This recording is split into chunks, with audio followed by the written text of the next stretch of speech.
যুবকেরা, তরুণেরা, বাপেরা, আজ বড় দুঃখের সাথে বলতে হয় আমাদের ঈমান কোথায়? একজন মহিলার ঈমান কোথায়? মায়েরা এমনি বড় দুর্বল হয়, কিন্তু ঈমানদার মা কখনো দুর্বল হয় না, ঈমানদার পুরুষ কখনো দুর্বল হয় না। একজন ঈমানদার মহিলা পৃথিবীর রাজার কাছে মাথা নত করছে না, মিশরের জালিম রাজার কাছে মাথা নত করছে না, এবং জালিম রাজা হাঁপিয়ে যাচ্ছে তাকে কিন্তু তার মনের মতো বানাতে পারছে না, তার পথে আনতে পারছে না। এ যুবকেরা, তরুণেরা, হযরত আম্মা জান মা সাত্তার কোল থেকে ওই বাচ্চাটাকে ছিনিয়ে নেওয়া হচ্ছে। বাচ্চা মাকে ছাড়ছে না, মা বাচ্চাকে ছাড়ে না। এই অবস্থায় জোর করে টেনে নিয়ে গরম করা তেলের উপরে ধরেছে। এ মা সাত্তার, শেষবার বলছি, বল আমাকে খোদা বলে মানবি কি? বল, নাই ছেলেটা ছেড়ে দেব। মা সাত্তার একটাই কথা বলে, আল্লাহ আমার ঈমান হেফাজত করে। নওজওয়ানেরা, তরুণেরা, হযরতে খাতুনে জান্নাতকে হযরতে মাওলা আলী বললে, হে আমার প্রাণের স্ত্রী ফাতেমা, আপনি যদি বলেন আব্বার কাছে, আপনার আব্বার কাছে যাব, রাসূলুল্লাহর কাছে যাব, আল্লাহ নবীকে অনেকে নজরানা দেয়, ওই নজরানা থেকে কিছু নিয়ে আসবো। কেননা কয়েকদিন আমার আপনার হাসান হোসেনের খাওয়া হয়নি। ওই সময় খাতুনে জান্নাত ইজাজত দিলে চলে গেলে, যাবার পরে দেখতে লেগেছে একটা খাসি একজন দান নজরানা দিয়েছে। আল্লাহ নবী দান নিতেন না, যাকাত দিতেন না, ফিতরা নিতেন না। এই যুবকেরা শুনে রেখে দাও, আমাদেরও দান চলে না, যাকাত চলে না, ফিতরা চলে না, আহলে রাসূলদের গুলো চলে না, নজরানা চলে। খুশি করে উপরে উপর যেটা নজরানা দেয় ওটা চলে। এই জন্য রাসূল পাক এক সাহাবী হুজুর একটা খাসি নজরানা দিয়েছে। এটা দেখার পরে হযরত মাওলা আলী চলে আসেন আল্লাহ নবীর পেটের কাছে, এসে বলতে লেগেছে, খাতুনে জান্নাত, আপনার আব্বাকে একজন একটা খাসি দিয়েছে, কিন্তু আপনি বেটি, আপনি গিয়ে বললে জিনিসটা বড় ভালো হয়। আমি জামাই, আপনি গিয়ে বলুন। তাই খাতুনে জান্নাত বলে গেলেন, গিয়ে বলতে লাগলেন, আব্বা আপনাকে একটা নজরানা দিয়েছে খাসি, ওটা কি ফাতেমাকে দেয়া যাবে? আল্লাহ নবী বললেন, কেন দেয়া যাবে না? তুমি আমার শরীরের টুকরো, কেন তোমায় দেব না? এ ফাতেমা, তবে একটা কথা শোনো, আল্লাহ পাক একটা দোয়া পাঠিয়েছে, এই দোয়া যত বেশি পড়বে সে আল্লাহ তত নৈকট্য হয়ে যাবে, কাছের হয়ে যাবে। তুমি কি দোয়াটা শিখবে না খাসি নেবে? হযরতে খাতুনে জান্নাত কয়েকদিন বাচ্চাদেরও খাওয়া হয়নি, আল্লাহকে কত ভালোবেসেছে দেখে। বলতে লাগলেন, আব্বা খাসি লাগবে না, আল্লাহ পাওয়া যাবার দোয়া লাগবে। জবাব যিনি নেবেন তিনি তো আমার রব আল্লাহ। কিন্তু মনে রাখবেন, যেদিন জবাবটা লিয়া হবে সেই দিনটা এত কঠিন থাকবে, বাপ ছেলের হবে না, ছেলে বাপের হবে না, মা মেয়ের হবে না, মেয়ে মায়ের হবে না। এই জমিন লোহা যেমন লাল হয়ে হয়ে গরম হয়ে, লোহা আগুন হয়ে যায়, লাল হয়ে যায়, সূর্যের তাপেতে জমিনটা লাল হয়ে যায়। বর্তমান যে সূর্যের তাপ, এ থেকে 12 গুণ তাপ বেড়ে যাবে। আর মাথার এক বেগ দেখতে এক হাত উপরে নাবিয়ে দেওয়া হবে, মাথার ঘিনু ঘুনু গলে গলে নাক দিয়ে ঝরে ঝরে পড়বে। যুবক, গান শুনেছো? এখনো মাপের রাস্তা খোলা আছে। সিনেমা দেখেছো? খোলা আছে। যাত্রায় চলে গেছো? খোলা আছে। নামাজ কাজা করেছো? তওবা করো, খোলা আছে। রোজা রাখতে পারোনি, রেখে তওবা করো, খোলা আছে। এখনো সময় আছে। কিন্তু আল্লাহ ও রাসূলের দ্বীনের যদি দুশমন হও, যদি শিরক করো, নবীর সাথে বিয়াদবি করো, নবীর দ্বীনে যদি দুশমনি করো বা দুশমনদের সাথ দাও, শুনছো যুবকরা কি বলছি? এটা বলা দরকার আছে না?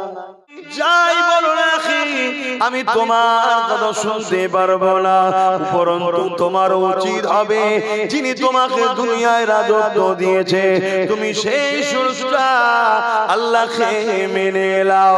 আল্লাহকে যদি মেনে নাও, দুনিয়া তো তুমি রাজত্ব পেয়েছো, পরকালও তুমি শান্তি পাবে। এ দুনিয়ার মানুষেরা হযরত মা সাত্তার কথা শুনে ফেরাউন রেগে গেল। ফেরাউন সৈন্যদেরকে বলতে লাগলো, এ মাসাদটা পরিবর্তন হবার নয়, এক কাজ করো, একে আরো অন্য কৌশলে পরিবর্তন করতে হবে। কি কৌশল? বিশাল আগুন তৈরি করো, ওই আগুনে একটা বিশাল কড়া চাপাও, ওই কড়াতে তেল দাও, ওই তেলের উপরে এমন করে টকবক করে তেলগুলোকে ফোটাও, আর মাসাদটাকে আর তিনটে ছেলেকে ওই কড়ার পাশে সে দাঁড় করাও। আমি ফেরাউন শের পরে যাচ্ছি। কথা মতো কাজ হয়ে গেল। বিশাল আগুন ধরানো হলো, কড়া চাপানো হলো, তেল দিয়ে দেওয়া হলো, টকবক করে ফুটতে লেগেছে। ফেরাউন এসে হাজির হয়ে গেল। এ মাসাদটা রে, তুমি কি চাও তোমার বড় ছেলেটাকে এই গরম তেলেতে আমি ফেলে দিই? যদি না চাও আমাকে খোদা বলে মেনে নাও। হযরত মাসাদটা মায়ের জান, চোখ দিয়ে পানি বেরিয়ে গেল। যে মায়েরা বাচ্চাকে কখনো না খাইয়ে খেতে পারে না, বাচ্চার কোনো কষ্ট মা সহ্য করতে পারে না, সেই মায়ের জান মাসাদটা তিনি কাঁদতে শুরু করে দিলে, এ জালি এরকম জুলুম করিস না রে, আল্লাহকে ভয় কর, আল্লাহর আযাব যখন আসবে তখন আল্লাহ ছাড়বে না। কিন্তু যারা শয়তানের গিরাস হয়ে যায় তারা কখনো সঠিক রাস্তা পায় না। হযরত মাসাদটা তখনও বলতে লাগলো, এ ফেরাউন তুমি যাই চেষ্টা করো না কেন, আমি আমার আল্লাহকে ছাড়বো না।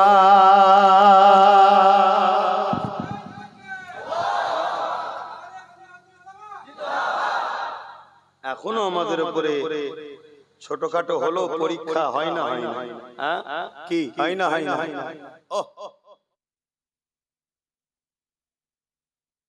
চলে আয় নাই মিথ্যা গেঁজার কেসে ভরে দেবো, বলে না, বলে বাপের হয়তো একটাই ছেলে, রোজগার একটাই করে, ছোট ছোট দুটো বাচ্চা আছে, মিথ্যা গেঁজার কেস দিল, দিয়ে ভরেও দিল, আবার কথা পাঠাচ্ছে, যদি ও মেনে নেয় যে আমার যা ভুল হয়েছে করেছি, আমি আর অন্যদিকে যাব না, তোমাদের দিকে থাকবো, তাহলে কিন্তু আমাদের হাতেই সব চাবিকাঠি, সিডিটা হালকা করে দেবো, ভুল লোককে ধরেছিলাম। এই সব আজকে ফেরাউনরা করে না, করে না? আরে দুনিয়া উন্নত হয়েছে, এদের জুলুমের স্টাইলটা উন্নত হয়েছে, একই জিনিস। জালিম মানে ফেরাউন, জালিম মানে এজিদ, জালিম মানে নমরুদ, জালিম মানে বুশ, জালিম মানে আজকেও যারা করবে এদেরই বংশধর, এদেরই ক্যাটাগরি। কথা বুঝা? আর আজকে নবীর উম্মত সেজে আমরাও আবার সেই জালিমদের সঙ্গে ভাগীদারিতে আছি। অনেকে মুসলমান দাবিদার, মুসলমান দাবিদার, নিজেও জুলুম করে বা জালিমদেরকে সাপোর্ট করে। যে জুলুম করে আর জুলুমকে সাপোর্ট করে, জানার পরও জুলুমকে যে শক্তিশালী করে, সে ইসলামের মধ্যে থাকবে না, আমার রাসূল বলে দিয়েছেন, মিশকাত শরীফের হাদিস। কথা বুঝে আসছে না? না, মনে রাখবেন, দুটো বিচার দুনিয়ায় টাটকা হয়, বাকি কে নামাজ পড়ে না, কে রোজা রাখে না, কে হজ করে না, সব বিচার এখানে টাটকা হবে না। এ আল্লাহ ছাড় দিয়েছে, একটা দিন ধরবে, সুম্মা নুফিকা উখরা ফাইজাহুম কিয়াম ইয়ানজিরুন ময়দানে মাশার। কিন্তু দুটো বিচার দুনিয়াতেও হয়, দুটো পাপ আখিরাতেও হয়। একটা হলো অহংকার, দ্বিতীয় হলো জালিম। একটা হলো কি? অহংকার, দ্বিতীয় হলো জালিম। এই দুটোর বিচার দুনিয়াতেও হবে, আখিরাতেও হবে। শুনছেন? আমি আপনাদেরকে বলবো, যদিও আল্লাহর হকে কিছু ভুল ভ্রান্তি হয়ে যায়, আল্লাহর হক, নামাজ, রোজা, কথা বুঝা আসছে, এগুলো সব আল্লাহর দ্বীনের হক, এতেও যদি কিছু ভুল ভ্রান্তি হয়ে যায়, গান শোনা, যাত্রা, ফাংশন, টিভি দেখা, এগুলো সব আল্লাহ নিষেধ করেছে। এতে যদি কিছু ভুল ভ্রান্তি হয়ে যায়, যদি করেও ফেলে, আল্লাহর কাছে কাঁদলে আল্লাহ বলেছেন আমি তওবা করলে মাফ করে দেব। জোরে বলেন সুবহানাল্লাহ। কিন্তু বান্দার হক যদি মারে, বান্দা হক যদি মারে, আল্লাহ মাফ করবে? জোরে বলে। একটা লোক নিরীহ হলো, তার সবকিছুই ঠিক আছে, নামের বানান ভুল হওয়ার জন্য তাকে বলছে তুই নাগরিক নয়। এই কথা বুঝছেন না? তার বাপের নামের সঙ্গে একটা আগের কিছু কিছু টাইটেল মিলছে না, বলছে এই তো এখানকার নয়, এই তোর এই সমস্যা। কথা বুঝ, এই যে একটা মানুষের উপরে জুলুম, এই জালিম যারা, এদের মার দুনিয়াতেও হবে আখিরাতেও হবে, আর এদেরকে যারা সাহায্য করবে এরা দুনিয়াতেও তাদের সঙ্গে জ্বলবে, আখিরাতেও জ্বলবে। কথা শুনছেন? আজ যেটা মানুষের মধ্যে একটা আতঙ্ক, ছোট্ট ছোট্ট বাচ্চা নিয়ে সামনে শীত আসছে, এমনি তো লোকের ঘর ঘর নেই, গরিব মরে তো গরিবরাই। আমি ওই মরার কথা বলছি না, বিপদ বিপদ সব তো গরিবরাই পড়ে। হ্যাঁ, আজকে পঞ্চায়েত থেকে বিভিন্ন জায়গা থেকে ভোটার কার্ড ভাই একটু সাইডে যাচ্ছে, খারাপ লাগছে না তো? কারণ এটা মানুষের জন্য বলতে হবে, ইসলাম মানুষের জন্য কথা বলতে বলেছে। আজকে ভোটার কার্ড আছে, আধার কার্ড আছে, এখন বলতে চলবে না, অথচ এরাই ভোট দিল। বিগত 10-12 বার বা 5 বার 6 বার ভোট দিয়েছে। এতবার ভোট দিল নির্বাচন কমিশনার, তখন কি করছিল? যদি ফেকি হয়, নাগরিক না হয়, তাহলে ভোট দিল কি করে? আর এদের ভোটে সরকার হলো কি? এই কথা ভুল বলছি? যদি এদের ভুল হয়, এই ভুলটা করেছে কারা? এরা তো কম্পিউটারে গিয়ে টাইপ করেনি, তাহলে সরকারি লোক কি ভুল করেছে? যদি এদের ভোটার কার্ডটা ফেক হয়, এদের ভোটার কার্ডটা দিল কি? সরকারের লোক। সে মাতা সরকার হোক আর এখানকার সরকার হোক, ভুলটা করেছে না করে কথা বলে। কিন্তু আজকে সেই যেতেও কাটছে, আসতেও কাটছে কারা? গরিবরা। আর গরিবের কি ধর্ম ওটা বড় কথা না, গরিবের কি ধর্ম ওটা বড় কথা নয়। আমি চ্যালেঞ্জ দিয়ে বলছি, গরিব যদি হিন্দুও হয় সে বাঁচবে না, সে বিপদে। গরিব যদি আদিবাসী দলিত হয় সেও বিপদে। আর যদি মুসলমান ধনী হয় তার বিপদে। আমার কথা কিছু বুঝলেন? তাহলে গরিব হওয়াটাই হচ্ছে মূল বিপদ। আর আমার আল্লাহ গরিবদের জন্য কি ঘোষণা দিয়েছে? গরিবরা ধনীদের থেকে 500 বছর আগে জান্নাতে যাবে। জোরে বলুন সুবহানাল্লাহ, আরো জোরে বলো। তাহলে ইসলাম থাকলে গরিব বাঁচবে, ইসলাম নেই গরিবকে মানুষই মনে করা হয় না। এজন্য এদের রাগ ইসলামের উপরে। আজকে দেখছেন না, ইসলামকে টার্গেট করছে। কখনো ওয়াকফ আইন তৈরি করে মসজিদ মাদ্রাসা মিটিয়ে দাও, কখনো আমার আল্লাহকে ইসলামে নাকি রেপ করা পাপ নাই বলছে, কখনো আল্লাহ দাবি করে ফেলছে, কখনো বলছে কোরআন শেষ হয়ে যাবে, আমার উন্নতি শেষ হবে না। এদের টার্গেট ঘুরিয়ে ফিরিয়ে ইসলামকে শেষ করে দাও। কারণ ইসলাম থাকলে ইনসাফ থাকবে, ইসলাম থাকলে ইনসানিয়ত থাকবে, ইসলাম থাকলে অসহায়কে সাহারা থাকবে, ইসলাম থাকলে মানবতা থাকবে। কোন মুসলমানের পাশে যদি একটা অমুসলিমের উপরে জুলুম হয়, ওই মুসলমান যদি পাশ করিয়ে চলে যায়, সেই ইসলামের মধ্যে নাই। রুকে দাঁড়াতে হবে, অমুসলিমের পাশে দাঁড়াতে হবে, এর নাম ইসলাম। তাহলে ইসলাম যদি থাকে, এসসি এসটি ওবিসি যারা হয়, যাদের ঘরে আমার দেশের একদল লোকেরা বলে নিচু জাত, অছুত, জানেন তো নাকি? আমরা বলি না, কারণ ইসলামে নিচু জাত অছুত বলে কিছু নেই। ইসলামে মানুষ, কথা বুঝে আসছে? যারা এই ক্রিটিসাইজ করে, তাহলে আমার যদি কোনো আদিবাসী দলিত বা অছুত যাদেরকে বলে একদল লোকেরা, তারা যদি তাদের উপরে জুলুম করে, আর আমরা যদি বলি ওদের উপরে করছে, আমরা সব মাথা দিবার দরকার নেই। ইসলাম বলছে, নবী বলছে, তার সাথে আমার কোনো সম্পর্ক নেই, উম্মতটা আমার নয়। নবীর উম্মত হতে গেলে তাহলে আদিবাসী দলিত এই গরিব মানুষদের হয়ে মুসলমানদের লড়তে হবে না? জোরে বলেন, জোরে বলেন, জোরে বলেন। তাহলে লড়তে যখন হবে, এটা আমার ধর্মের কাজ, করতেই হবে। কথা বুঝে আসছে না? নাই তখনই দেখছে যে মোল্লাদের ঘরে আগে ওদের সব অস্তিত্ব মিটিয়ে দেয়, মসজিদ মাদ্রাসা কবরস্থান সব মিটিয়ে দেয়। এটাই হলো এদের পরিকল্পনা। আমাদের ধর্মটাকে এরা আস্তে আস্তে আস্তে আস্তে শেষ করছে। এটা যেমন একটা পরিকল্পনা, এটা তো প্রকাশ্য পরিকল্পনা মসজিদ মাদ্রাসাকে মিটাবে। এর থেকে আরো ভয়ঙ্কর ভয়ঙ্কর পরিকল্পনা শুরু হয়েছে। কি পরিকল্পনা? বন্ধুত্ব করো, ভালোবাসা করো, রাজনীতির দোহাই দিয়ে তাদেরকে রাজনীতির নামে শিরকের মধ্যে ঢুকিয়ে দাও। কিসের মধ্যে? শিরকে ঢুকিয়ে দাও। মুসলমান ঘরের ছেলেগুলোকে গায়রুল্লাহর খেতে কাটতে পাঠাও। মুসলমান ঘরের ছেলেদের ঘরে গায়রুল্লাহর অনুষ্ঠানে পাঠাও। মুসলমান ঘরের ছেলে মেয়েদিওকে এমন করে তাদেরকে তাদের দিন থেকে সরিয়ে দাও। তাদেরকে লোভ লালসার মধ্যে নিয়ে আসো। তাদেরকে বন্ধুত্বর নামে, পদের নামে, বিভিন্ন জিনিসের নামে, উৎসবের নামে তাদেরকে গায়রুল্লাহর দিকে টেনে নিয়ে আসো।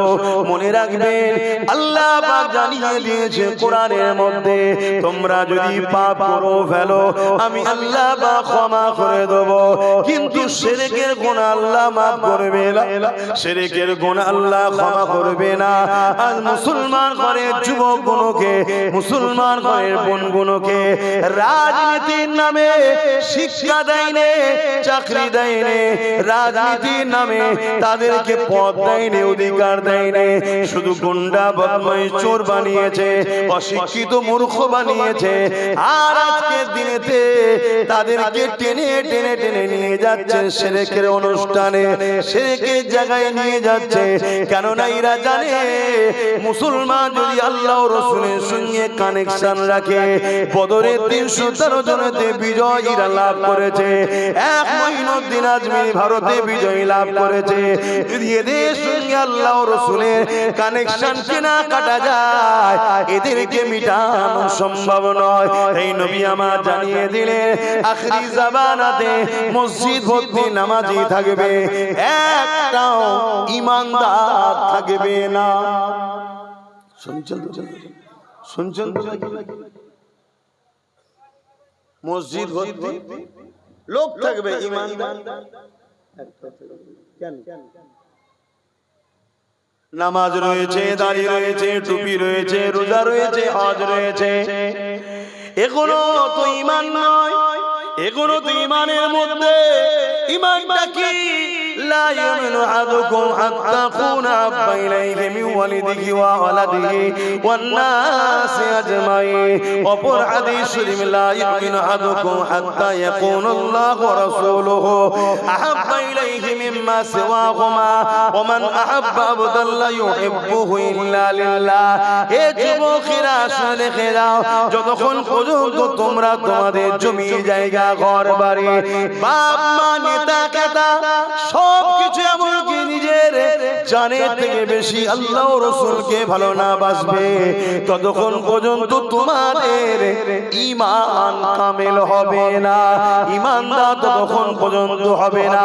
তাহলে আজকে আমরা নামাজে রয়েছি, রোজায় রয়েছি, হজে রয়েছি, কিন্তু গায়রুল্লাহর যেখানে আল্লাহর সঙ্গে শরীক করা হয়, এরকম কাজে আমরা সেকুলার দেখাতে গিয়ে, সম্প্রীতি দেখাতে গিয়ে, মানব বন্ধন দেখাতে গিয়ে সেই জায়গাতে আমরা জুড়ে গেলাম, সেই অনুষ্ঠানের সঙ্গে জড়িয়ে গেলাম।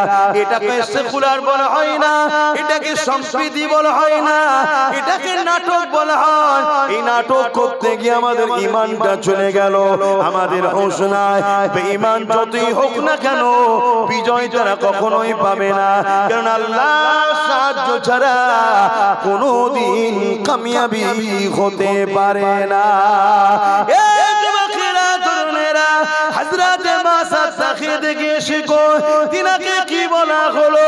আর আমার রাসূল পাক সাল্লাল্লাহু আলাইহি ওয়াসাল্লামকে মক্কার আবু জেহেল, উতবা, সাইবা কি বলেছিল শুনছেন তো নাকি? ওফ আল্লাহ আল্লাহ, ভাই আপনি এটা দেন তো, কিছু বলবেন? এটা হাতে লাগছে বড়। ওফ ওফ, এটা গিয়ে আসেন না, দাদি আসেন। ও বাবা, ঘড়িও ঘোড়ার থেকে আগে, তাড়াতাড়ি আসেন, মশা ইনজেকশন দিচ্ছি। দরুদ শরীফ, আল্লাহুম্মা সাল্লি আলা, আল্লাহুম্মা সাল্লি ওয়ালে আলাইহিস আল্লাহ মাফ করে।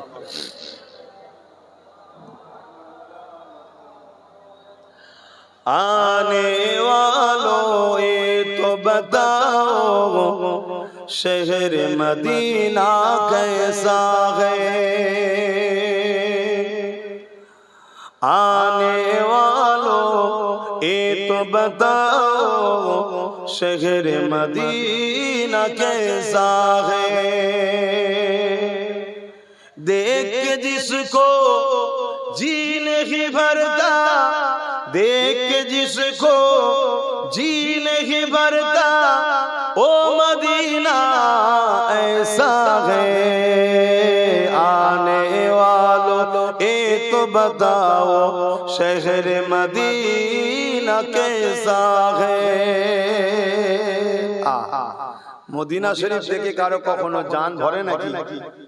যারা গেছে জিজ্ঞেস করবেন, যারা জানেন আর কি বুঝবেন। শুধু ব্যাংকে টাকা জমাচ্ছেন, গাড়ি করছেন, বাড়ি করছেন, করুন। 1-1.5 লাখ টাকা খরচ করে যাওয়া যায় না? এই জন বয়সে যাও, বুড়ো বয়সে লাস্টে হজ করতে গেছে, ভিড়ে চলে ধাক্কা খেয়ে গ্যালারি বাইরে বসে থাকবে। হ্যাঁ, জন বয়সে যাও।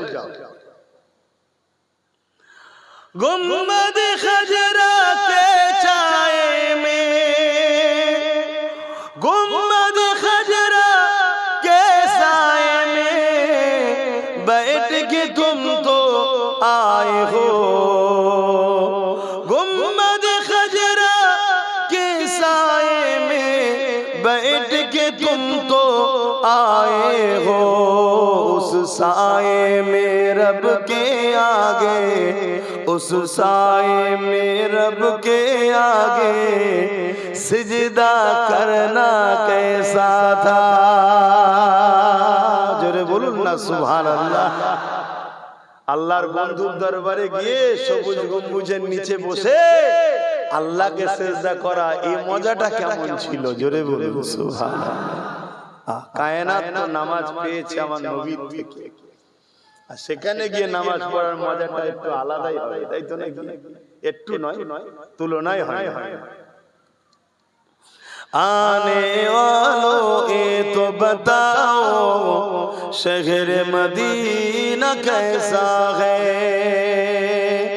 और तेरा जाबे उनकी, और तेरा जाबे उनकी आंसू बहाना कैसा है।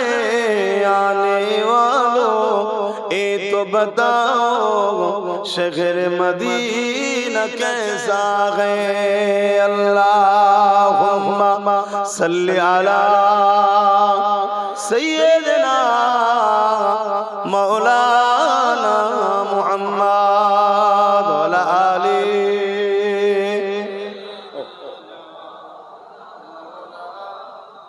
আমার আব্বা জানেরা, আমার মায়েরা, বোনেরা, বাপেরা, ভাইরা, আমাদের ডিউটি আপনাকে হকটা বলা, না হক থেকে দূরে থাকার মেসেজটা দেওয়া।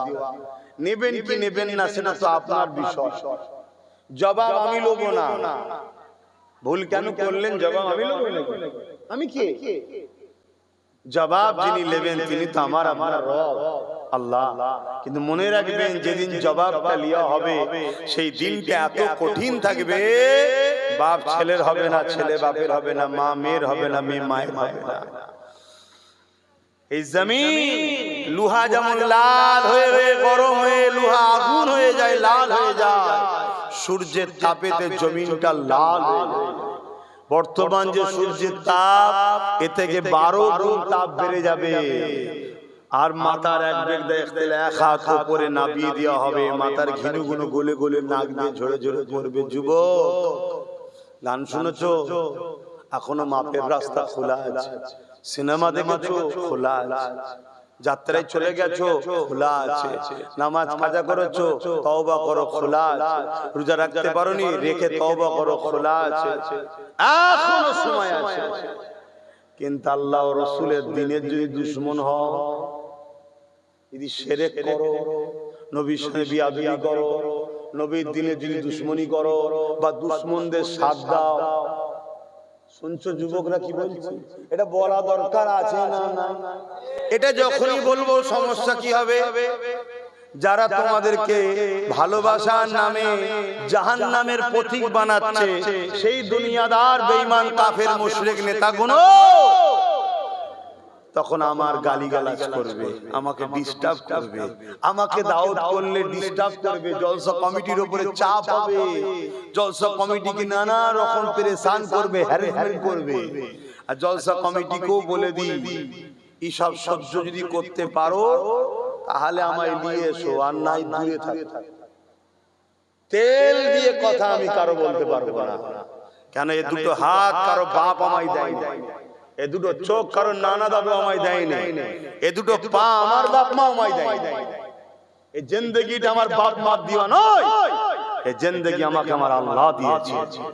অতএব বাপ মাকে ভালোবাসতে আল্লাহর হুকুম, বাপ হলো জান্নাতের দরজা, মা হলো জান্নাত, তাই বাপ মাকে ভালোবাসতে হবে, এটা আমার আল্লাহর রাসূলের হুকুম, ভালোবাসা। আলহামদুলিল্লাহ।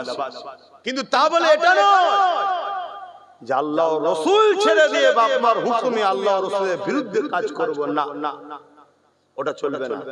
কথা শুনছেন তো? এজন্য হক কথা বলি, বললে একটু ডিস্টার্ব হয়, জলসা কমিটির উপরে ডিস্টার্ব হয়, অসুবিধে হয়, চাঁদা অসুবিধে হয়। কথা বুঝতে অনেক মানুষ দিতে চায়, কিন্তু বলে যদি জানতে পারি তোর ঘরটা বোল্ডুজার দিয়ে ভেঙে দেবো। সে চিন্তা করছে 100 টাকা দিতে গেছে ঘরেই চলে চলে। কথা বুঝতে তাহলে বলুন, এই জুলুমগুলো যারা করে তারা কি ফেরাউন না? এক কথা বলছেন না কেন? তোর ভালো লাগে না তুই নিবি না, যার ভালো লাগে সে নেবে। কি তুই তোর মতো বলবি, আমি আমার মতো বলবো, যার ভালো লাগবে আমার কথা সে নেবে, যার ভালো লাগবে তোর কথা তুই নিবি, নেবে, অসুবিধা কি আছে? বলছে না, আমি তো খুল্লার মধ্যে ঝোড়া চাপা দিয়ে রেখেছিলাম, আব্বাস সিদ্দিকী খুল্লাও খুলেছে, ঝোড়াও খুলে সব বার করে দিচ্ছে, বেরো চলো, গোলামি নয়, স্বাধীন হও, নিজের পায়ে দাঁড়াও। একমাত্র যদি কারো, একমাত্র যদি না একমাত্র আমরা দাস দাসী হলাম আল্লাহর। জোরে বলুন সুবহানাল্লাহ। আমাদের উপরে পাওয়ার চলবে আল্লাহ, আমাদের উপরে হুকুম চলবে রাসূলুল্লাহর, বাকি কারো না। ঠিক না বেটা? তোকে ভালো লাগে, ভালোবেসেছি, ভালোভাবে চলবি, সাথ দেবো। যেদিন মনে হবে তুই বদমাইশি করছিস, তোর থেকে সরে যাব, তুই বলবি না বদমাইশিও করবো, সত্যও দেবো না, এ দাদাগিরি চলবে না। এটা একমাত্র আল্লাহ ও রাসূলের মানায়, বাকি কারো না। কেন? তারা কখনো জুলুম করেও না, করতে পারেও না, নামুমকিন। তারা আমার একজন স্রষ্টা, আর একজন হলো স্রষ্টার সঙ্গে আমাদেরকে জুড়ছে। জোরে বলুন সুবহানাল্লাহ। আসেন আম্মা জামা সাদ্দার কথা বলছিলাম, ফেরাউন যখন এইভাবে বুঝাতে লেগেছে, হযরত মা সাদ্দাম্মা কিছুতেই ফেরাউনের কথা শুনছে না। ফেরাউন রেগে গিয়ে সৈন্যদেরকে জাল্লাদকে হুকুম করে দিল, ছোট বড় বাচ্চাটাকে নিয়ে গিয়ে গরম করা তেলেতে ফেলে দিল। আহারে ভেবে দেখো তো দেখি, সামান্য গরম হাঁড়ি যদি লেগে যায় কি কষ্ট না হয়? টকবক করা গরম তেলেতে হযরতে মা সাদ্দার বড় ছেলেকে গরম তেলেতে ফেলে দিল। বাচ্চা ছটফট ছটফট করতে করতে থেমে গেল। এ যুবকেরা মায়ের চোখের পানি বুকে ভিজতে লেগেছে, গড়িয়ে গড়িয়ে পড়তে লেগেছে। আহারে আসমানে দিয়ে আওয়াজ তুলে বলতে লেগেছে, হে আল্লাহ, সন্তান ছিল আমার, কিন্তু বান্দা তো আপনার। আমি মা হয়ে যদি ছেলেকে জুলুম দেখে কষ্ট ব্যথা পাই, আমার চোখ দিয়ে যদি পানি বেরোয়, হে আল্লাহ, আপনার বান্দার উপরে যে জুলুম করেছে তার বিচারটা আপনি করবে।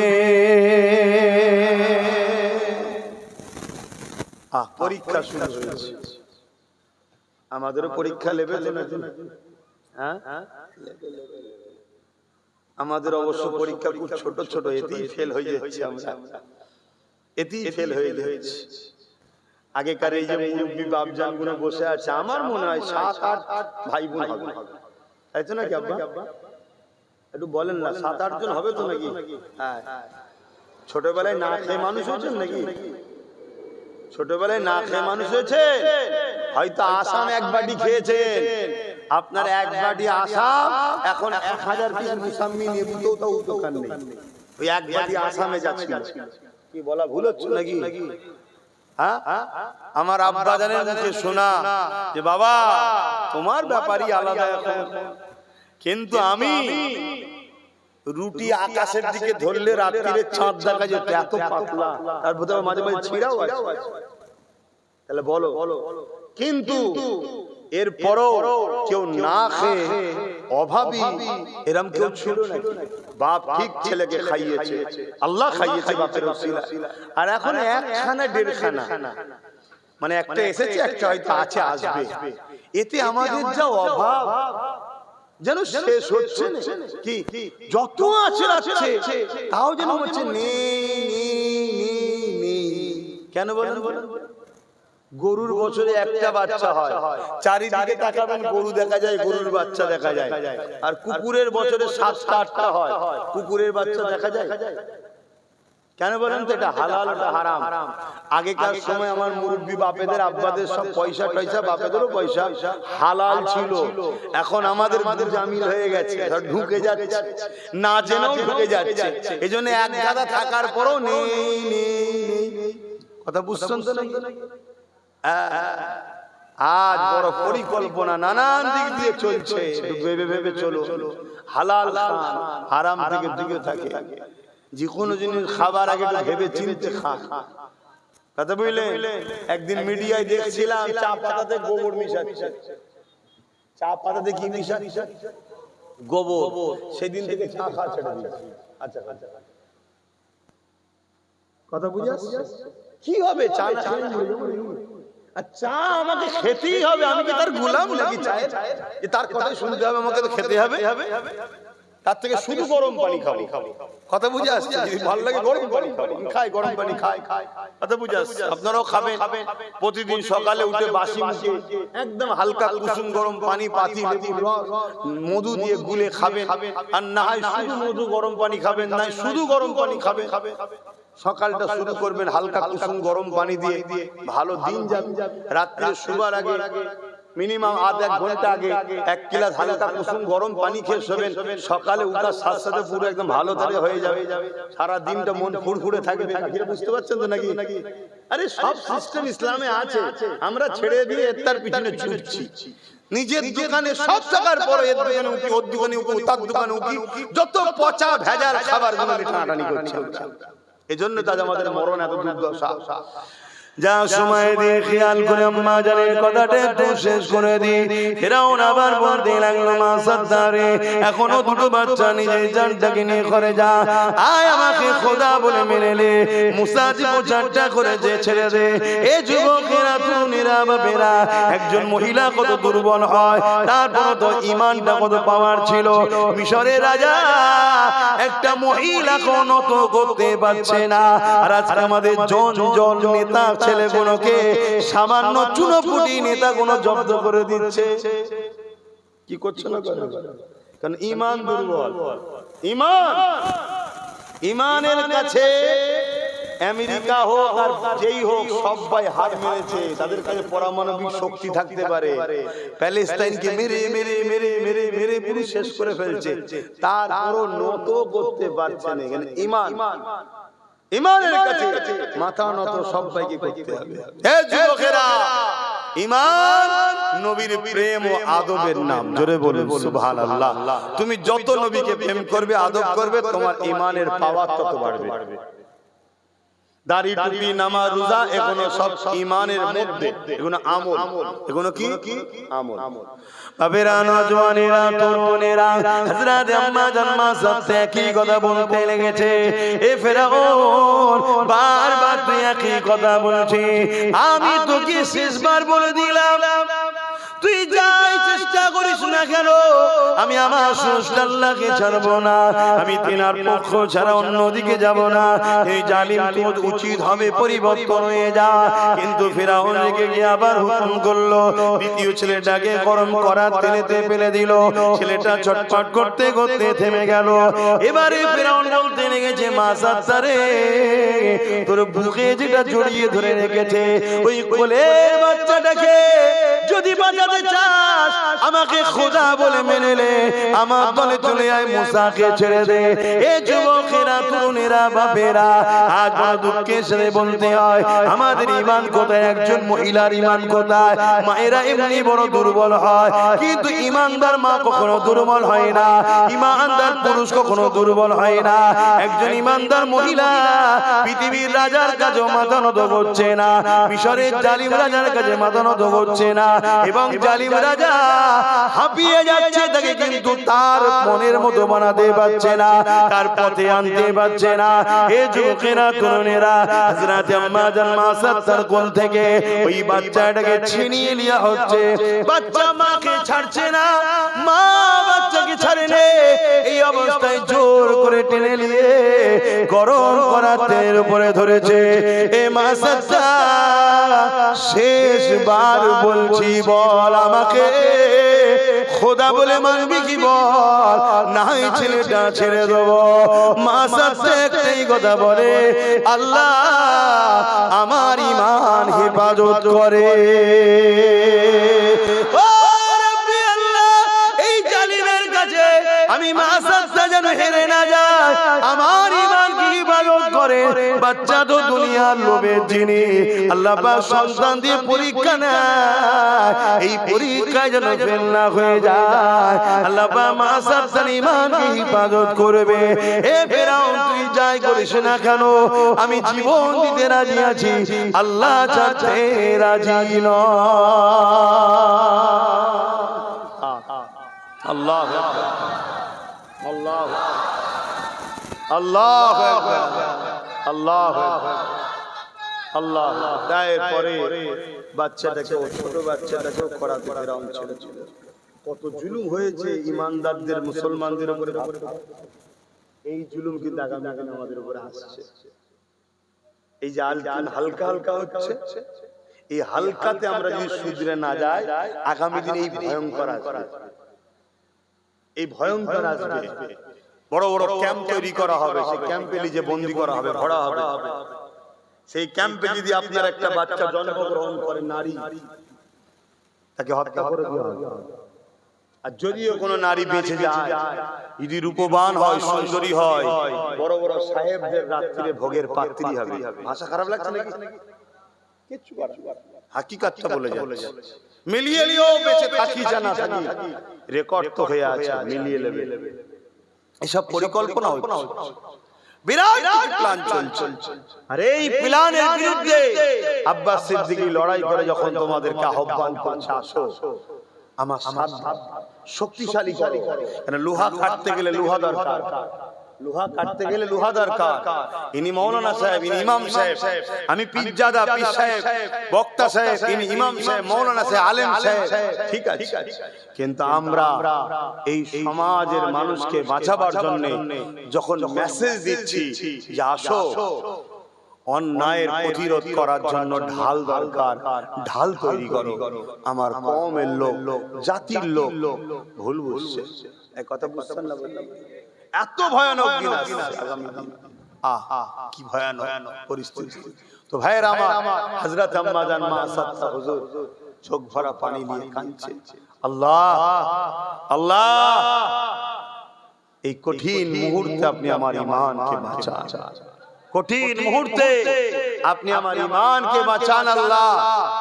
ঠিক এই সময়ে মা সাত্তাকে আবার অফার দেওয়া হচ্ছে, মা সাত্তা, তোর জানটাও কমসে কম বাঁচা।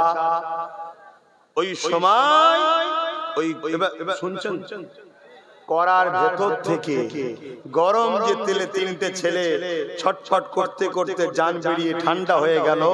সেই তিন ছেলের জবান থেকে আওয়াজ আসছে, মা এইটা দুনিয়াতে লোক দেখছে গরম করা তেল, কিন্তু এই গরমের মধ্যে আল্লাহর জান্নাতের স্বাদ আছে। জোরে বলুন, আরো জোরে বলুন। এ মুসলিম উম্মাহ, এ যুবকেরা, তোমরা দেখছো আব্বাস সিদ্দিকীর দিকটা বড় ভয়ঙ্কর, বড় বিপদ, বড় জুলুম, বড় কষ্ট। আল্লাহর জাত পাকের কসম করে বলছি, এর মধ্যে যে শান্তি আছে, তোমার ওই জালিম অত্যাচারী জুলুমের সাম্রাজ্যের দিকে সে শান্তি নাই। আমি তোমায় বলছি, মিলিয়ে নাও, শান্তি নাই। কথা মাথায় ঢুকছে না? আরে মৃত্যু তো তোমারও হবে, আমারও হবে। মৃত্যু তো জালিমেরও হবে, মজলুমেরও হবে। মৃত্যু তো মিথ্যাবাদীদেরও হবে, সত্যবাদীদেরও হবে। মৃত্যু তো ধনীরও হবে, গরিবেরও হবে। মৃত্যু তো অন্যায়কারীদেরও হবে, ন্যায়পরায়ণদেরও হবে। কিন্তু মনে রেখে দিও, ন্যায়পরায়ণকারীরা, সত্যবাদীরা, মজলুমেরা, ইনসাফ পরায়ণকারীরা হয়তো গুটি কতক দিন একটু পরীক্ষা আল্লাহ লিখছে, তাই কষ্ট লাগছে তোমাদের নজরে, কিন্তু যারা প্রকৃত প্রেমিক হয় তাদের একটা আনন্দও লাগে। এ বিষয়ে আর একটা আমার কথা বলি। আমার রাসূলুল্লাহর কলিজার টুকরি খাতুনে জান্নাত ফাতেমা তাজহারা রাদিয়াল্লাহু তাআলা আনহার কথা বলি। এ যুবকেরা, তরুণেরা, আজ আমার মায়েদেরকে দূর থেকে আওয়াজ দিয়ে বলি, মা, মশলাটা জেনে নাও। স্বামী যদি হারাম ইনকাম করে, মহিলাকে যদি স্ত্রীকে, কন্যা সন্তানকে খাওয়ায়, এর জন্য ওই কন্যাকে, ওই স্ত্রীকে জবাব আল্লাহর কাছে দিতে হবে না। শুনছেন তো? কেন পুরুষের আন্ডারে মহিলা, বিবাহের আগ পর্যন্ত একটা মেয়ের তার থাকা, খাওয়া, ওষুধ পানি, পড়াশোনা, সমস্ত কিছু দায়িত্ব হলো বাপের। বাপকে মেহনত করে তার কন্যার মুখে খাবার আনতে হবে, তার জামা কাপড়, থাকা, চিকিৎসার ব্যবস্থা বাপের। কি করে পারবো জানি না, এটাই তো আল্লাহর কাজ। পেরে তোমাকে পরিশ্রম করতে হবে, হালাল ইনকাম করতে হবে। কে বলেছে জমিনে আল্লাহর রহমত রুজি ভরে আছে? তুমি বেরো, তুমি তালাশ করো এবং তাহাজ্জুদের সিজদায় পড়ে বলো, মালিক, আমার সংসারে বড় অভাব, তুমি গায়েবী সাহায্য করো। কে দেখা যাবে তোমাকে এসে বলবে, আরে অমুক, তুই কি করছিস না? আর বলুন, এই ভ্যান চালিয়ে চলছে, এক কাজ কর, আমার ওখানে একটা কারখানা খুলছিলাম, তুই একটু দেখাশোনা করবি, মাস গেলে তোকে 30,000 টাকা দেবো। কোথা থেকে আল্লাহ তোমার লোক পাঠাবে সেটা আল্লাহ জানে। তুমি খোঁজ করো, তুমি তাহাজ্জুদ করে আল্লাহকে বলো। কথা কিছু বুঝছেন না, বোঝেন না? কিন্তু বিবাহ হয়ে যাওয়ার পর ওই মহিলাটার দায়িত্ব হলো তার স্বামী, তার থাকা, খাওয়া, চিকিৎসা, সুখ শান্তি সব কিছু স্বামীর দায়িত্ব। স্বামী যখন দুর্বল বা ইন্তেকাল হয়ে যাবে বা বয়স হয়ে যাবে নারী, তখন তার সমস্ত দায়িত্ব তার ছেলের। শুনছেন তো নাকি? তাহলে মেয়েদের আল্লাহ কিয়ামতের দিন একটাই প্রশ্ন করবে, তুমি আমার জন্য কি করেছো বলো। আর পুরুষদের কি প্রশ্ন হবে, তুমি আমার জন্য কি করেছো বলো। যদি 100% ঠিক হয়েও যায়, তারপরে বলবে তোমার ছেলে আমার জন্য কি করেছে বলো। আল্লাহ ওটা ছেলেকে জিজ্ঞেস করেন না, তুমি গার্জিয়ান বলো। শুনছেন? আর মহিলাকে কি জিজ্ঞেস করে কি করেছো বলো। মহিলা যদি উত্তর দিতে পারে, আল্লাহ বলবে যাও জান্নাতে। তাকে স্বামীর জন্য জিজ্ঞেস করা হবে না, ছেলে মেয়ের জন্য জিজ্ঞাসা। শুনছেন তো নাকি? এটা মাথায় ঢুকাও। এরপরও নবী বলছে জাহান্নামে নারীদের সংখ্যা বেশি হবে। এত সহজ নারীদের জান্নাত যাওয়ার পরও নারীদের সংখ্যা বেশি হবে। কেন? দুনিয়ায় যুগে যুগে একদল শিয়ালদের পাল্লায় নারীরা পড়েছে, একদল শিয়ালদের পাল্লায় নারীরা পড়েছে। শিয়াল দেখবেন আন্দোলন করে যে মুরগিগুলোকে খাঁচার মধ্যে বন্দী করে রাখে, মুরগির মালিক বড় খারাপ, বড় বদমাইশ, এজন্য আন্দোলন করে যাতে মালিক ছেড়ে দেয়, শিয়াল লুটে লুটে খায়। আমরা ইসলামের বিরুদ্ধে একদল নারী লোক বলে ইসলাম নারীদেরকে পর্দায় রাখে, ওদেরকে ঘরে রাখে, ওদেরকে এইভাবে জুলুম করে। এটা মূলত শিয়াল মার্কা মানুষ। এদেরও লক্ষ্য নারীরা বাইরে বেরোবে, অর্ধ উলঙ্গ হয়ে বেরোবে, আর এই শিয়াল মার্কা পুরুষগুলো তিলক তোমা বোনকে যেমন করেছে ওই রকম মুছে মুছে খাবে। শুনছেন তো নাকি? তো যা কে বুঝবে না বুঝবে, আমার মা বোনগুলো তো বোঝা দরকার ছিল যে আমাকে যিনি বানিয়েছে সেই আল্লাহ বলেছে তুমি নিজেকে ঢেকে রাখো সৌন্দর্য। শুনছেন তো নাকি?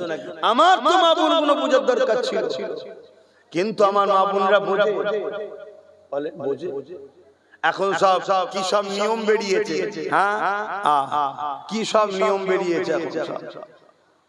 তো ভাইরা আমার, সেই জায়গায় আবার অনেক সময় আমার কোন ইমাম সাহেব ভাই জলসা করছিলেন, আমার আগে কি আপনি আমার এই ভাই ওয়াজ করছিলেন, একটা কথা বললো আমাকে ভালো লাগলো। হ্যাঁ, আমি জলসা কমিটি থেকে এইভাবে বলি, আমি তো প্রথম জলসা দিনে করা শুরু করে দিয়েছিলাম, জানেন তো নাকি?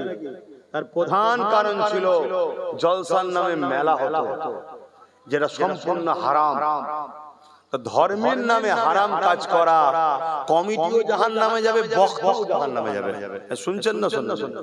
এজন্য আমি কি করলাম যে না, দিনে যদি হয় যাব না। কেন? দিনের বেলা চক্ষু লজ্জা একটা থাকে, হই হই করতে পারে না, আর রাত্রি হলে লাইটিং হবে, একটু বেরোই না রে, বিভিন্ন কুটুম আসবে, কই বোঝাচ্ছে না, সব ঘুরতে বেরোবে, ওই জন্য দিনে করে দিলাম। এবারে লাস্টে অনেকটা পরিবর্তন হয়েছে, এখন মাঝে মাঝে কাউকে রাত্রিরে গিয়ে দেখছি যে সব জায়গায় একটা জায়গায় বিগড়ে যাচ্ছে, খাতায় নোট করছি অমুক জায়গায় আর রাত্রিরে যাওয়া যাবে না। কেন? ওরা ডিসিপ্লিন ভঙ্গ করেছে, দোকান দিয়েছে, মেলা দিয়েছে। শুনছেন তো নাকি? খাবার দোকান দেয় তবু একটা আলাদা বিষয়, কিছু কিছু জায়গায় লাগোদ্দুন্না, তারপরে কি হাত ছাপা, নৌকো, কিচ্ছু বাদ দেয় না। তুই যেন ওগুলোই করবি, জলসা দিচ্ছিস কেন? তুই তো সবটাই তো ইসলাম বিরোধী করলি। আর এটা দিয়ে মানে বেঁধে ইসলামকে কষ্ট দিয়াটাই, বেঁধে কষ্ট দিয়া। তো যাক, আমি ওইদিকে বলতে গেলে যা আম্মা জান হুজুরের কথাটা বলতে পারবো না। যাক, আমি যে কথা বলে যাচ্ছি, আমার মায়ের একটু মন দিয়ে শোনো। আমার অষ্টা আম্মা জান খাতুনে জান্নাত ফাতেমা জাহরা রাদিয়াল্লাহু তাআলা আনহা, জিনার আব্বা দোনো জাহানের বাদশা, দোনো জাহানের সুলতান, দোনো জাহানের নবীদের নবী, সরদারদের সরদার, জোরে বলুন সুবহানাল্লাহ। তিনার কন্যা খাতুনে জান্নাত কয়েকদিন ঘরে খাওয়া হয়নি। হযরতে মাওলা আলীর হয়নি, ইমাম হাসান হুসাইনের হয়নি। এই সময় খাতুনে জান্নাত তিনি ঘড়ি দেখে ফেলেছি তো মন এবার অন্যদিকে চলে গেছে, 1 ঘন্টায় পৌঁছাতে হবে এক জায়গায়, অনেক দূরে। তো এই জন্য খাতুনে জান্নাতকে মাওলা আলী এসে বলছে, হে আমার প্রাণের স্ত্রী, তুমি আল্লাহ নবীর কন্যা, আমি তোমার স্বামী। কি সংসার তাদের! কোনদিন তোমাকে দুবেলা পেট ভরে আমি খাওয়াতে পারলাম না। হযরতে খাতুনে জান্নাত মুচকি হেসে বলছে, আমি আপনার উপরে রাজি। জোরে বলুন সুবহানাল্লাহ। পৃথিবীর শ্রেষ্ঠ পুরুষ তো সে যাকে তার স্ত্রী বলবে আপনি শ্রেষ্ঠ, আপনি ভালো। কথা বুঝা? আর হযরতে মাওলা আলীও বললেন, হে ফাতেমা রাদিয়াল্লাহু তাআলা আনহা, আমিও আপনার উপরে রাজি। জোরে বলুন সুবহানাল্লাহ। ওই মেয়ে জান্নাতি যা স্বামী বলবে আমি তোমার উপর খুশি। জোরে বলুন সুবহানাল্লাহ। কি নিয়ামত আল্লাহ ইসলামকে করেছে! একে অপরের কাছে আল্লাহ জড়িয়ে রেখেছে, একে অপরের সঙ্গে জড়িয়ে রেখেছে। কোরআনে আল্লাহ বলছে, নারীরা হলো পুরুষদের জামা, পুরুষরা হলো নারীদের জামা। কেউ কারো ইজ্জতকে কখনো টেনে খুলতে দেয় না। আল্লাহ দেখুন কিভাবে একে অপরকে জড়িয়ে রেখেছে। তো যাক, আমি ওদিকে যাচ্ছি না। হযরতে মাওলা আলী রাদিয়াল্লাহু তাআলা তিনি বললেন যে আমি আপনার আব্বাজানের কাছে কি যাব? কেন? আমার নবীর কাছে অনেকে নজরানা দেয়, নজরানা পর্যন্ত নাকি। কথা বলছেন না কেন? এখন যেগুলোকে আমার একদল ভাইরা বলছে হাত পেতে খাওয়া। কি পেতে খাওয়া? জোরে বলবেন তো? বলে না ওরা হাত পেতে খায়, বলেন একদল লোক। ওরা বলতে কারা? ফুরফুরা হুজুররা। কারা? ফুরফুরা হুজুররা। অচ্চদের বাপ দাদু নানা নানি মুসলমান হয়েছে ফুরফুরা দাদা হুজুরের ওসিলায়, 5 হুজুরের ওসিলায়। এখন হুজুরদের আর পছন্দ হচ্ছে না। কেন? অন্যায় করেছে, একটা দুটো লোক একটু বলা শুরু করেছে, কেন তোরা এই কাজ করছিস, এরকম জুলুম করছিস কেন? এবারে বলছি হুজুর ভালো নয়। শুনছেন তো নাকি? এজন্য বলছে ওরা হাত পেতে খায়, অর্থাৎ মুসাফা করে নজরানা দেন না আপনারা? এই দেন তো নাকি? হচ্ছে এই নজরানা দেয়া হলো সুন্নতে রাসূল, সুন্নতে সাহাবা। আর নবী সুন্নাতকে যে তুচ্ছ তাচ্ছিল্য করে, দাদা হুজুরের ওসিয়তনামা খুলে দেখে নাও, সে কাফের। এই কথা শুনছেন তো নাকি? আবার কাফের বলেও সমস্যা। অনেকে ফতোয়া দিচ্ছে কাফেরকে কাফের বলা যাবে না। যাত্রীকা সে তো নিজেই বলছে কাফেরকে, সে তো নিজে বলে নিল কাফের। এই বলছে না, সে নিজেই বলছে কাফেরকে কাফের বলা যাবে না। তুই তো নিজেই বললি কাফের, আবার ফতোয়া দিচ্ছে কাফের। মানে এরা কি করবে? দালালি করতে করতে হুঁশ হারিয়ে ফেলেছে। কথা বুঝে আসছে? যাক, আল্লাহ হিদায়াত দান করুক। হিদায়াত কপালে যদি না থাকে, মুমিন মুমিনা ইসলাম মাননে ওয়ালাদের রাস্তার কাঁটাগুলো আল্লাহ পরিষ্কার করে দিক। বলুন আল্লাহুম্মা আমিন। বাবেরা, নওজওয়ানেরা, তরুণেরা, হযরতে খাতুনে জান্নাতকে হযরতে মাওলা আলী বললে, হে আমার প্রাণের স্ত্রী ফাতেমা, আপনি যদি বলেন আব্বার কাছে, আপনার আব্বার কাছে যাব, রাসূলুল্লাহর কাছে যাব, আল্লাহ নবীকে অনেকে নজরানা দেয়, ওই নজরানা থেকে কিছু নিয়ে আসবো। কেননা কয়েকদিন আমার আপনার হাসান হোসেনের খাওয়া হয়নি। ওই সময় খাতুনে জান্নাত ইজাজত দিলে চলে গেলে, যাবার পরে দেখতে লেগেছে একটা খাসি একজন দান নজরানা দিয়েছে। আল্লাহ নবী দান নিতেন না, যাকাত দিতেন না, ফিতরা নিতেন না। এই যুবকেরা শুনে রেখে দাও, আমাদেরও দান চলে না, যাকাত চলে না, ফিতরা চলে না, আহলে রাসূলদের গুণ চলে না, নজরানা চলে। খুশি করে উপরে উপর যেটা নজরানা দেয় ওটা চলে। এই জন্য রাসূল পাক এক সাহাবী হুজুর একটা খাসি নজরানা দিয়েছে। এটা দেখার পরে হযরতে মাওলা আলী চলে আসলেন আল্লাহ নবীর পেটির কাছে, এসে বলতে লেগেছে, খাতুনে জান্নাত, আপনার আব্বাকে একজন একটা খাসি দিয়েছে, কিন্তু আপনি বেটি, আপনি গিয়ে বললে জিনিসটা বড় ভালো হয়। আমি জামাই, আপনি গিয়ে বলুন। তাই খাতুনে জান্নাত বলে গেলেন, গিয়ে বলতে লাগলেন, আব্বা আপনাকে একটা নজরানা দিয়েছে খাসি, ওটা কি ফাতেমাকে দেয়া যাবে? আল্লাহ নবী বললেন, কেন দেয়া যাবে না? তুমি আমার শরীরের টুকরো, কেন তোমায় দেব না? এ ফাতেমা, তবে একটা কথা শোনো, আল্লাহ পাক একটা দোয়া পাঠিয়েছে, এই দোয়া যত বেশি পড়বে সে আল্লাহ তত নৈকট্য হয়ে যাবে, কাছের হয়ে যাবে। তুমি কি এই দোয়াটা শিখবে না খাসি নেবে? হযরতে খাতুনে জান্নাত কয়েকদিন বাচ্চাদেরও খাওয়াইনি, আল্লাহকে কত ভালোবেসেছে দেখে। বলতে লাগলেন, আব্বা খাসি লাগবে না, আল্লাহ পাওয়া যাবার দোয়া লাগবে। আরো জোরে বলুন সুবহানাল্লাহ। আরো একটা খাতুনে জান্নাতের কথা বলি, এ যুবকেরা, হযরতে খাতুনে জান্নাত ইন্তেকালের সময় এসে গেছে, বিছানাতে শুয়ে রয়েছে। এমন সময় মাওলা আলীর কোলে মাথা দিয়ে বিছানায় শুয়ে আছে।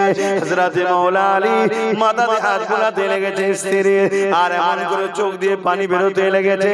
এ খাতুনে জান্নাত, আহাদুল জানের সুলতানের বেটি, জীবনে কোনোদিন আলীর কাছে কিছু চাইলে না। আজকে আমার মনের একটা তামান্না, একটা যদি কিছু তুমি আমার কাছে চাও, আমি আলী বড় খুশি হব।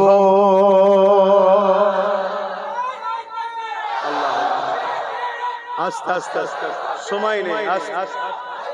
আমার স্লোগান মাহফিলের ভেতরে দেবেন না, আমার স্লোগান বাইরে দেবেন। এটা হুজুরের মাহফিল, কোরআন হাদিস দ্বীনের মাহফিল, জানো না বলে দিচ্ছি। আমার স্লোগান বাইরে, এটার জায়গা অনেক বড়, এটা জান্নাতের টুকরা। জোরে বলে সুবহানাল্লাহ। আমি এমন কিছু ভিআইপি নয় যে আমার স্লোগান দিতে হবে।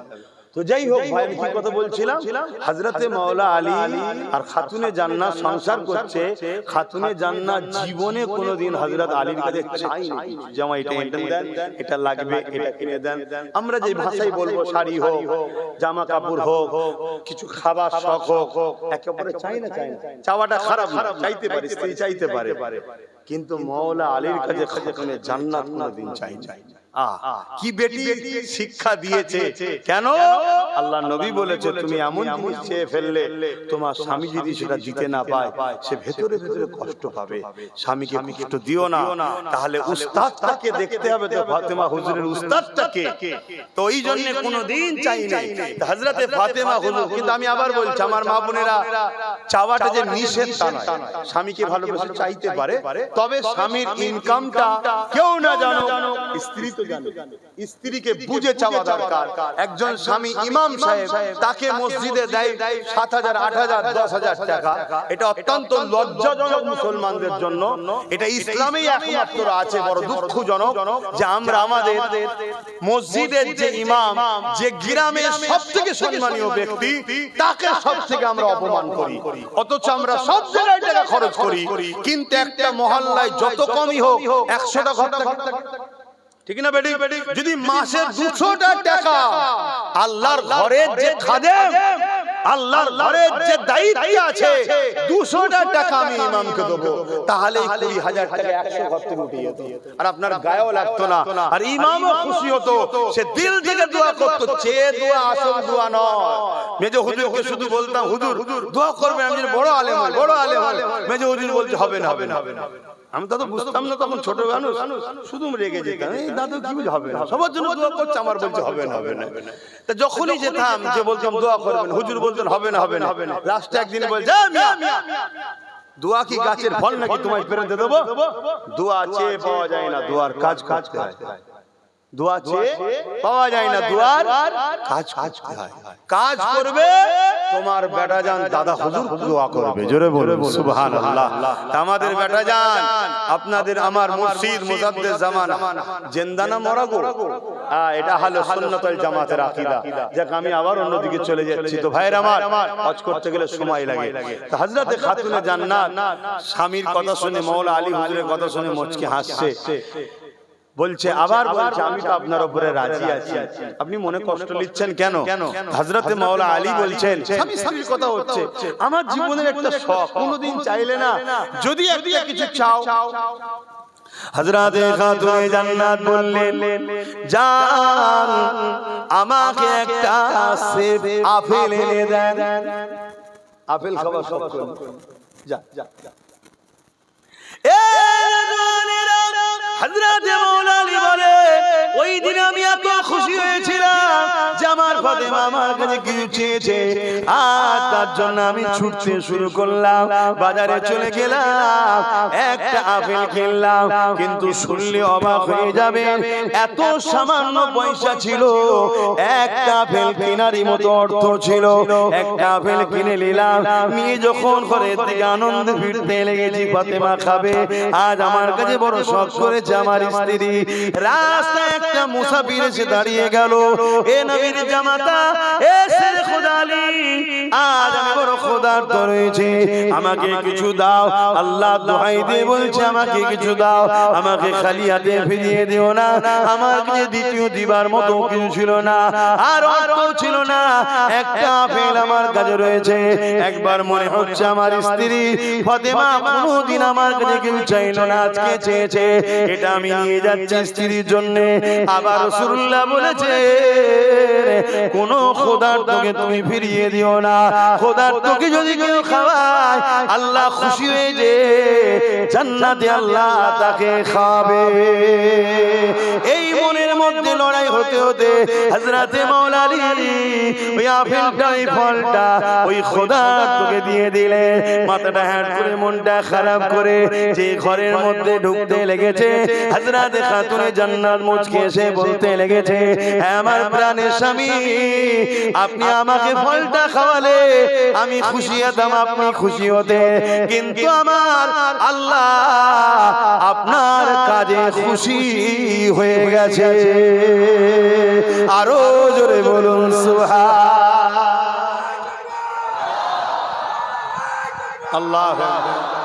আমার মায়েদেরকে এখানে একটা কথা বলে যাব, মা, স্বামীর ইনকামে খুশিতে থাকেন, দুনিয়া আপনাকে স্বামীর থেকে সরাবে এবং হারাম ইনকাম ঢুকাবার জন্য আপনাকে 1,000, 1,500, 2,000 টাকা দিচ্ছে। মা, যদি কেউ দরদি হয় তাকে বলুন আমার স্বামীর জন্য দেন, আমার জন্য দিতে হবে না, আমার ছেলেকে দেন, আমায় দিতে হবে না। যদি সত্যি দরদি হয় ছেলেকে দেবে, আপনাকে দেবে, স্বামীকে দেবে, তাকে বলুন আমার ছেলেকে দিলে আমি আপনার সাথ দেবো। তো আমাকে দিচ্ছেন কেন সাথ দিবার আশায়? যদি সত্যি সাথ দিবার আশায় হয় আমার স্বামীকে দেন, আমি আপনার সাথ দেবো। ওরা দেবে না, ওরা মেয়েকে দেবে। কেন? এই 1000 টাকা হলো নারীর ইনকাম, এই টাকাটা মদের টাকা, সুদের টাকা, দেহ বিক্রি করার টাকা। এ মা, এটা ইসলামে হালাল। কিভাবে আমার জাতির মেয়েদের ঘরে খারাপ করছে বুঝতে পেরেছো? যদি বুঝার হয় বুঝে লিও, আর না বুঝার হয় তেজপাতা হয়ে থাকো, শুধু চুষবে, কাজ মিটবে, ফেলে দেবে। 79 বছর আমাদেরকে ইউজ করা হচ্ছে না, হয়নি? তাতে দিন এসেছে নিজেদের পায়ে দাঁড়াও, ভাগীদারিতে দাঁড়াও। ইনি আমার সাথ দেবে, আমি না সাথ দেবো। কথা বুঝে আসছে না? আমি কম, আমি কমেতে খুশি। ইনি বেশি, ইনি বেশি, কিন্তু সব নেবে বললে হবে না। কথা বুঝছেন না? বোঝেন না? সব নিলেই ইনার কাছে চাইতে যেতে হবে। না, আমি তোমার কাছে চাইবো। তুমি কে? তুমি দিয়ে বলবে আমি দিয়েছি, আমি দিয়েছি, আমি দিয়েছি। ও কত শুনতে আমি রাজি নয়। ভাগীদারিতে আসো। তোমার দরকার হয় 70% লেভেল দাও, 30% আমায় দাও। কথা বুঝতে পারছেন তো নাকি? দিনের স্বার্থে বলে গেলাম, যদি আজকে 30% আমার থাকতো তাহলে কেউ বলতো না দিল্লি চলে যা। মনে পড়ছে তো নাকি? কেউ বলতে পারতো এই যে চেয়ারটাই বসে আছি, কটা পায়া আছে? যদি 3টে হয় বসা যাবে। তা 3টে তুমি লেবে লাও, একটা পায়া আমাদের হাতে রাখা দরকার আছে না? আমি পা লাগিয়ে দেবো, তুমি বসো না। কিন্তু বসে যদি দিল্লি দেখাও, তোমায় তুলে দিয়ে আমার পাটা খুলে নেবো, সরকার পড়ে যাবে। তাহলে চোখ দেখাতে পারবে না। এইটুকুই বলে গেলাম, আর সময় নেই। ইয়া নবী,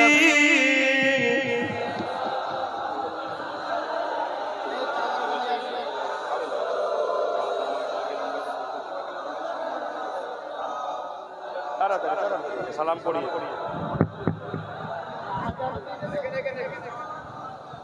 কোরআন শুদ্ধ রেখেছি আল্লাহ সামনে। তালাল বাদরু আলাইনা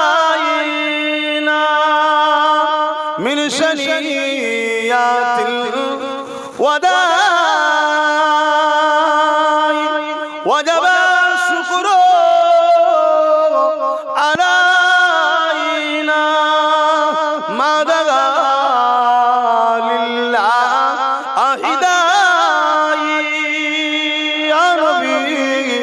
সালাম ইয়া রাসূল ইয়া হাবিব সালাম। কঠিন হাসরের দিনে কি আছে মোদের কপালে, গুনাহগার উম্মাত আপনার লইবেন সঙ্গে মাহশরে। নবী সালাম ইয়া রাসূল ইয়া হাবিব সালাম সালাওয়াতুল্লাহ। সকলে বসে, সকলে বসে।